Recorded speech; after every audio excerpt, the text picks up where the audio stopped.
The story begins with Chris, a former U.S. Army Special Forces soldier, returning home to Washington, D.C. after 10 long years of service. On his way back, he drives past an abandoned factory, once the pride of the town, now just a silent ruin. The sight hits him hard. That factory used to give people honest work, including his own father.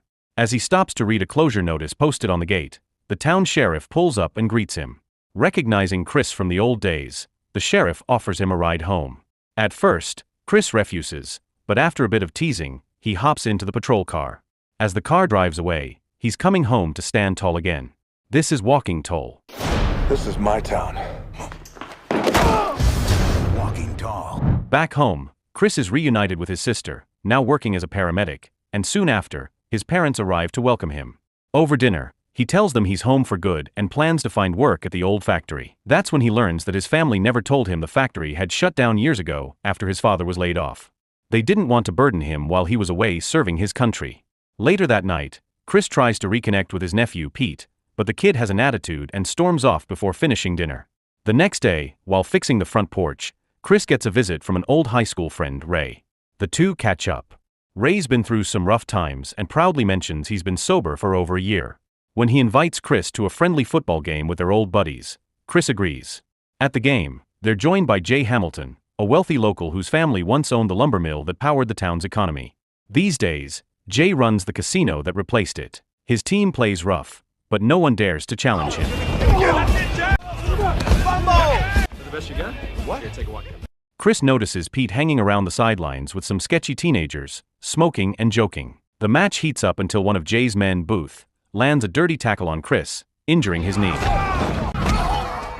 Still, Chris keeps his cool, refusing to fight back. Afterward, Jay invites the group to his casino that night. When Chris spots Pete wandering nearby with his friends, he warns him to stay away from trouble, but Pete just smirks and walks off. That evening, Chris and Ray head to the casino, dazzled by the lights and luxury. Waitresses glide between tables, dancers entertain the guests, and the air hums with loud music and laughter.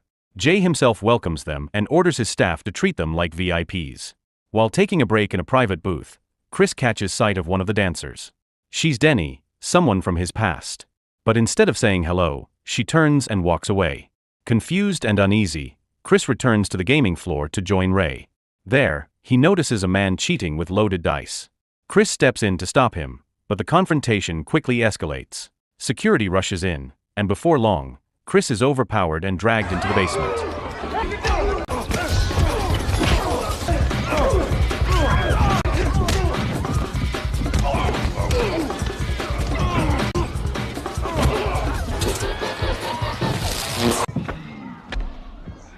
Chris wakes up in a dim room, tied down and surrounded by three men. Booth, one of Jay's enforcers, rips the dog tags from around Chris's neck and coldly pulls out a folding knife. What happens next is brutal. Chris is left bleeding and broken on a bridge, his body barely clinging to life. Hours later, a passing truck driver spots him and rushes him to the hospital. The doctors are stunned that he's even alive. They tell his family that whoever did this meant to kill him, and that most men wouldn't have survived such an attack. After days in the hospital, Chris is finally brought home to recover. His family stays close, taking care of him around the clock. Pete, his nephew, even cooks for him and keeps him company. Slowly, Chris regains his strength. We see him training again, pushing his limits, determined to get back on his feet. One afternoon, Jay Hamilton himself shows up at Chris's house. With a smug grin, he offers an apology on behalf of his men and tries to buy forgiveness with a job offer, be the head of security at his casino. Chris turns it down without hesitation. Jay presses harder, even pulls out an envelope full of cash, calling it a peace offering. But Chris isn't interested. He tells Jay straight that he plans to file an official report about the attack. Later, Chris walks into the sheriff's office to report the assault. Sheriff Watkins listens but gives him a familiar small-town excuse. He says there isn't enough evidence, and that since the factory shut down, the casino is the only thing keeping the local economy alive. Shutting it down would destroy what's left of the town.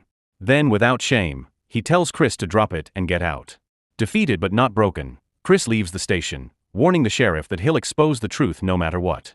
The next day, Denny visits him. The two share quiet moments together, talking about the state of their hometown and how far it's fallen.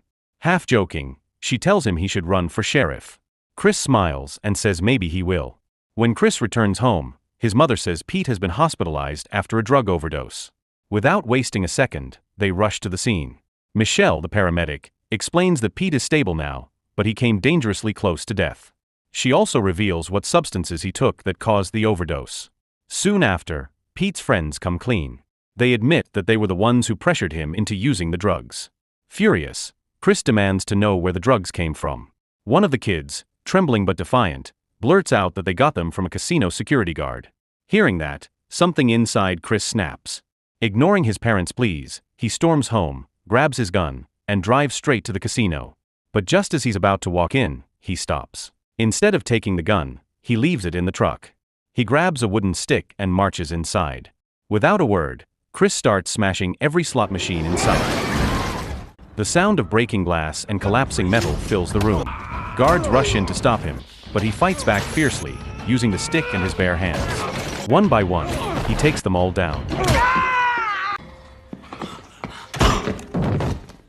When the chaos settles, Chris hurls his stick through Jay Hamilton's office window, shattering the glass. Then he calmly steps outside, waiting for the police to arrive. Moments later, he's arrested for assault and property damage. Days later, he faces trial. Jay shows up with casino employees who claim Chris attacked them without reason. The prosecution paints him as a violent ex-soldier who lost control. Sitting beside his lawyer, Chris realizes something's wrong. The man meant to defend him won't even speak. It becomes clear he's been bought off. Right there in court, Chris fires his lawyer and insists on defending himself. The judge warns him against it, but Chris doesn't back down. Standing before the jury, he speaks from the heart. He reminds everyone of the town they used to be. A town that would never have allowed a place like Jay's Casino to exist. He calls out the corruption, the drugs, and the people profiting from misery. The courtroom tries to silence him, but Chris refuses. He declares his plan to run for sheriff and promises to clean up the town. Then, in a powerful moment, he rolls up his sleeve and shows the scars from when Jay's men nearly killed him. That this never happens to anyone else again. The room falls silent. Everyone can see the truth written on his body. When the verdict comes, the jury finds Chris not guilty. The courtroom erupts in cheers, and word spreads fast through town. People pour into the streets, shouting his name and calling for him to run for sheriff. After winning the election, Chris is officially sworn in as the new sheriff. On his first morning, he climbs into his new pickup truck and drives straight to the police station, ready to take control. Inside, Sheriff Watkins greets him, assuring that every deputy there is loyal and trustworthy. But Chris already knows how deep the corruption runs. He walks into the office, looks around at the men who once served under Watkins, and tells them all they're fired. Just like that, the department is cleaned out. Days later, Jay Hamilton is seen cruising around town in his Porsche with his girlfriend, feeling untouchable as ever. Chris pulls him over and delivers a quiet, sharp warning. Jay mocks him, tries to buy him off with money and charm, but Chris doesn't flinch. As he walks away, he smashes the Porsche's taillight with his baton and tells Jay to fix it himself. They're broken. Determined to rebuild his team, Chris visits his old friend Ray, asking him to become his deputy. At first, Ray refuses because he's been fighting his old battle with alcohol and doesn't think he's the right man for the job.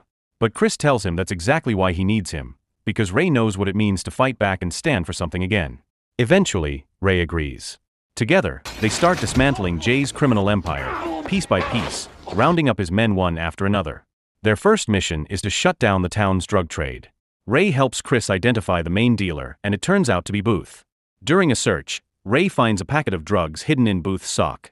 When Booth refuses to talk, they tear apart his car at the repair shop, searching every inch for more evidence. But they come up empty-handed. Furious over the damage, Booth threatens revenge, warning that his friends will come for them. Chris stays calm, unfazed by the threats, and orders Booth to be locked up until he's ready to talk. Still, Chris can't shake the worry about his family's safety, so he sends Ray to his house to keep watch while he stays overnight at the station. Later that night, Denny shows up, bringing food for him. For a moment, there's calm before the storm. The next morning, everything explodes. Chris steps outside and finds his patrol car engulfed in flames. Seconds later, gunfire rains down on the building. Jay's men, along with Booth's crew, are launching a full-scale assault on the sheriff's office. Bullets tear through the walls. They don't care who gets caught in the crossfire, not even Booth, who's still locked inside a cell. With no time to waste, Chris breaks through the barricade to get Denny to safety. He then rushes to Booth's cell, where the terrified dealer begs for release, finally admitting that the drugs came from Jay himself. Jay's been running his operation out of that same old lumber factory, which is now turned into a secret drug lab. But before Booth can say anything more, a shot rings out. One of Jay's men kills him on the spot. Chris dives for cover, grabs his weapon, and goes on the offensive. Fueled by anger and duty, he takes down Jay's men one by one, turning the burning police station into a war zone.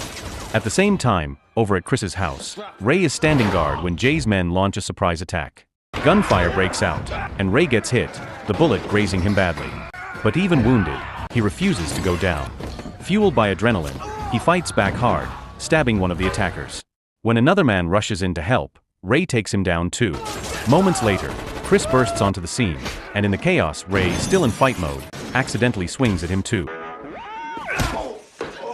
Once things settle, Chris checks to make sure his family is safe, then turns his focus to the source of all this violence. Inside the property, Jay is waiting for him. The two finally come face to face. But before Chris can act, Jay triggers a trap, sending Chris stumbling dangerously close to the edge. In a split-second move, Chris grabs Jay and pulls him down with him. They both fall hard, crashing through debris, and Chris twists his leg on impact. Jay recovers first and charges after him, chasing him into the woods. Both men are battered and exhausted, but neither gives up. Jay swings a heavy axe, while Chris fights back with nothing but a chunk of wood he picks up from the ground. Despite the odds, Chris overpowers Jay in a brutal, desperate fight.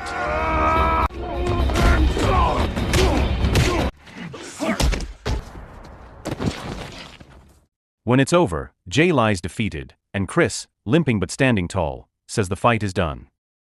This is my town. Jay will finally face justice. In the aftermath, Chris and Ray take over Jay's old casino, turning it from a den of crime into something good. They also reopen the old lumber mill, the very heart of the town that once gave people honest work. So the moral of the story is, if your town's economy depends on a shady casino, maybe it's time to stop gambling and start punching slot machines like Chris.